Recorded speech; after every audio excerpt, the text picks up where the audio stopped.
Hey all, Double 1-8 Set Shadow here. We're in the release weekend for Set 8, Alterchaotica. This set features a switch up of a number of units that we've seen in the past, changing into different crafts. For instance, Otohime that was originally in Swordcraft has moved to Dragoncraft. Then you had Rose Queen from Forestcraft who moved into Abysscraft, and there are a number of others. In addition, there are some new units that have entered the fray, supporting some old archetypes, and let's go ahead and take a look at how prices have been going. So, among some of the bigger things to pick up in this set, when you take a look at the more popular decks, it's likely we're going to see more of Forest and Abyss coming into this set. Puppets are definitely one of the most popular sets to pick up with this now that we have Orchis in the fray. And you can see the biggest card right now among the legendaries that's actually selling is the new dual-sided Evo of Orchis. So this set also introduces the concept of dual-sided choose evolutions. Basically, the base form is allowed to evolve into one or the other that the card encompasses this card on both sides. And with that, you have two choices of evolutions for Orchis. And then some other things to consider picking up.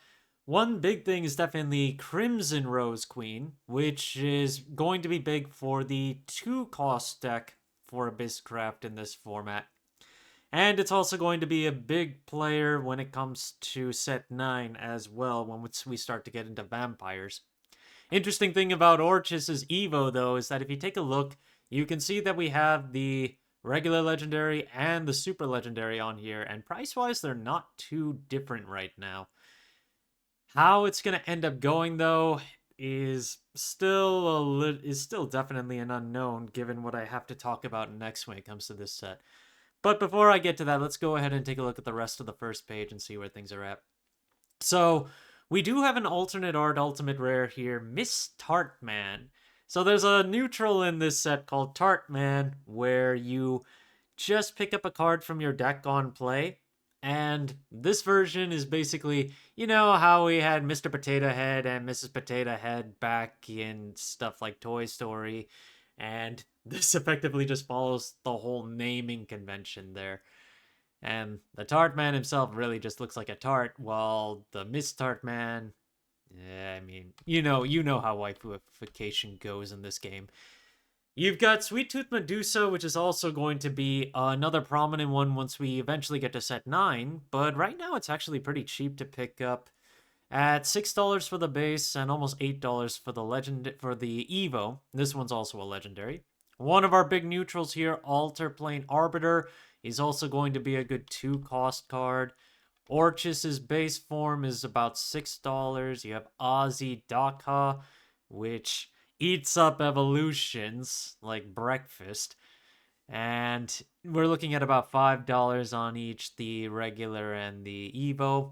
Our other big neutral is Sylvia the Condemner, which is around $9, $10 to pick up and over 20 listings on the market there. The super legendaries of the Crimson Rose Queens are in the low 20s right now. And then you've also got some other notable ones like Ether of the Warrior Wing, which is effectively Gemstaff Commander with some additional effects. You have Holy Lord Ector, which is actually really cheap for what it is right now. It's the revival of Ector from set 4, and he moved into Havencraft, basically. Now, something I do need to talk about, given that this is the release weekend of this set, is this set is actually not selling as well as the first page makes it look. When you take a look at the singles on this last page, for instance, and it goes on to the second last page, but we've seen a bit more sells, but you can see that this is not looking to be a great release for this set. We have some ultimates like Godsworn Alexiel's Evo, which has not seen a single sale at even $90, and even Prophetess of Creation, which has dropped off to about $78 for its ultimate, has also not seen any sales. And there is the SP pair that you can pick up in the set for Mysteria Magic Founder, which is an academic support for Gray and Anna. This, I don't know what the ratio is for this one, but safe to say it's very rare to pick up. Yet, even at a $500 price tag for the evolved version, this card has not sold even once yet. Other things that still haven't sold include the Super Legendary Evo of Diane, which is for Swordcraft. This is a unit that was meant for attacking twice and then effectively dealing some significant damage because it has Storm.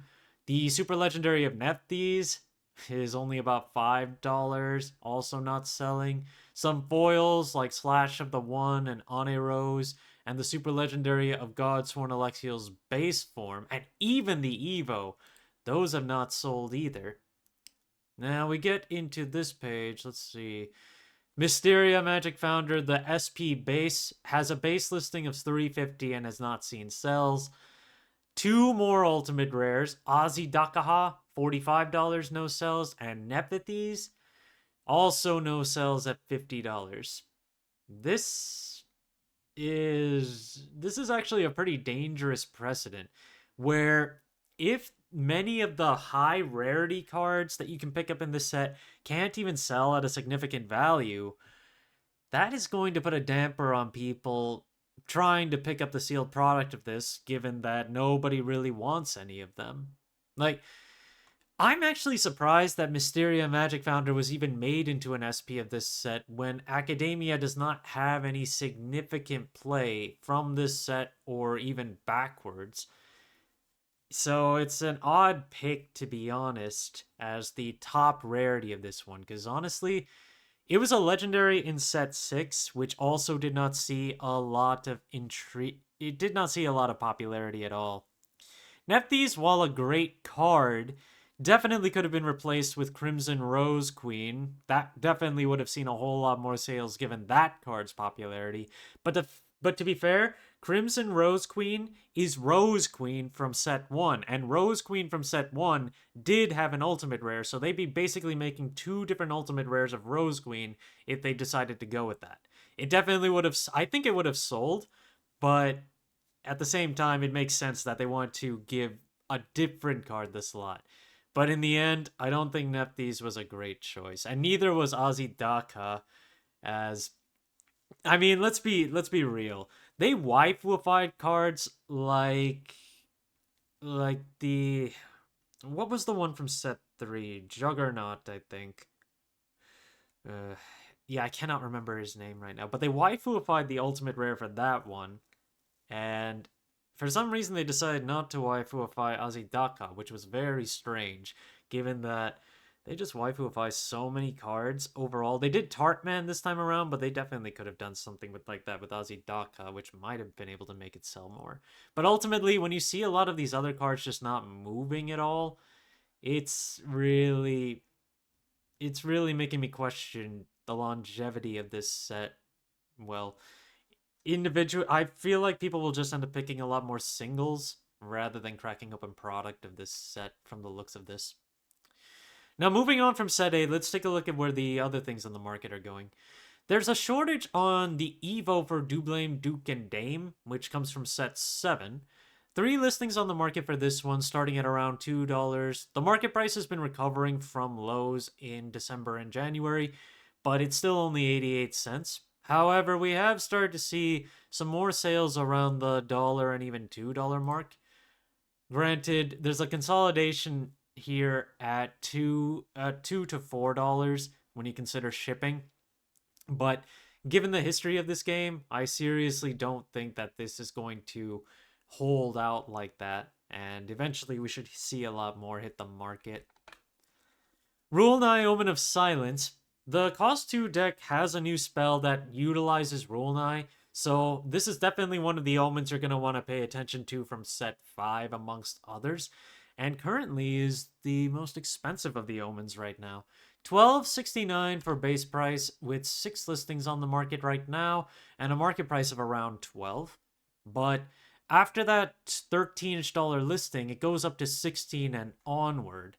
So this is definitely one you're going to have to pay attention to, as all the other ones are also moving in a similar fashion. Then there's Galmu, Omen of Disdain, which has 14 listings on the market for its base legendary. and is around a $9 card with shipping to start off with, and eventually moves up into the 10 and higher range with a market price of almost $9 right now. I've been calling this one out as a potential popular deck for set 8 too, but amongst all the omens, I basically think it's going to be Galmu and Rulnai that will be the biggest to pick up. Otherwise, you've got stuff like Lishiana and Octris, and after that, you've still got, I think, Izunda to some degree, and Marwyn is still kind of questionable. With Amulet Haven getting a new bit of support, I also wanted to revisit Meijiro McQueen from Uma Musume. $2 right now on the base, and then the Evo's currently around, it's a little less than $1 to pick up, so very easy to grab if you're trying to play this in Amulet Haven. The Super Legendaries, $7 to $3 between the pairs for their bases, or rather their base listings, and then the SPs, the base form is currently at one listing with $85, and the Evo has not even sold for a while at $45 with 6 listings. We might see a bit of a change of that for those who want to try and play Amulet Haven crap this time around, though. There's also Enstatued Seraph, which is still readily available on the market from set 2, easily under $1 to pick up, unless you want to go for the Super Legendary, which is currently a base of $8, but there are lots of listings on that one. So we'll just have to see how popular Amulet Haven craft gets with this coming format. There's also Underworld Watchman Kawi with Nephthys and just general Control Abyss. This card is seeing more play in general, and it was also played in the winning mono deck list from Rosemont, so that's another thing to keep in mind. 59 listings on the market, though. It is a gold, so it's not too difficult to pick up, and it was from set 2, which got a reprint at some point. We're looking at... It's easy to pick up. 10 cents to 20 cents with lots of listings on the market, lots of quantities on the market there. Then some promos, starting with the Verdant Steel release promo, Aina Amethyst Rebel. You won this card if you won the release tournament, which was not specifically an Open 8 this time around, but it was more of a cross-craft format where you played anything from set 7 specifically.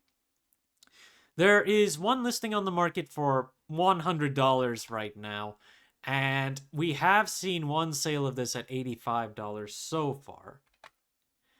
Then we also have the BCS promos up on the market now, and I think the only one that's actually got listings at this point is Greenwood Guardian.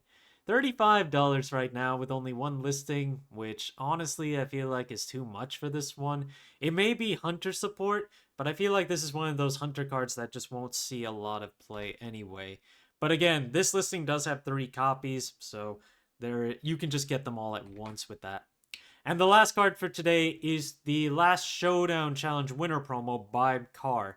It's the base form with an alternate art, which originally came out of set 6.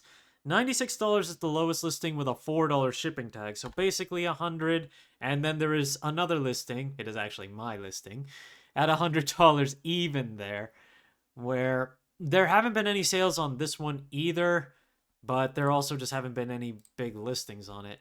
Ultimately, when it comes to promos for Shadowverse Evolve, it takes a while for them to go up, and you usually have to ask TCG player to put them up before players actually start to really get them up there in the first place. Thank you guys for watching. If you liked the video, please like and subscribe if you haven't already, and I will see you guys later.